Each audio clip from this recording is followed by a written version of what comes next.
Placée sous le haut patronage du président de la République Idriss Déby Itno, la conférence internationale sur la civilisation islamique en Afrique centrale a vu la présence des leaders religieux, des diplomates accrédités au Tchad, des enseignants-chercheurs et des éminentes personnalités du pays. C'est le ministre de l'Enseignement supérieur, de la Recherche et de l'Innovation, David Oudengar Garimaden, qui a représenté le président de la République Idriss Déby Itno à cette cérémonie. Pendant cette rencontre, les participants vont se pencher sur des sujets relatifs à la culture et à la civilisation islamique en Afrique centrale. À l'entame de la cérémonie, le secrétaire général de l'université Roi Faisal de N'Djamena, Abakar Walar Modou, a apprécié à sa juste valeur la collaboration fructueuse entre le centre de recherche sur l'histoire, l'art et la culture et son institution. Selon lui, cette conférence internationale est rendue possible grâce à cette collaboration.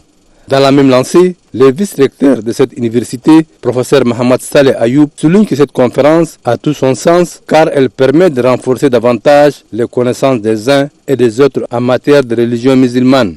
Le directeur du centre de recherche sur l'histoire, l'art et la culture, Khalid Eren, a quant à lui vanté les mérites de son organisation. Il a saisi l'opportunité pour remercier les plus hautes autorités du pays, en l'occurrence le président de la République Idriss Déby Itno. Pour le ministre de l'Enseignement supérieur, de la Recherche et de l'Innovation, cette conférence vise à valoriser davantage la culture et la civilisation de l'islam.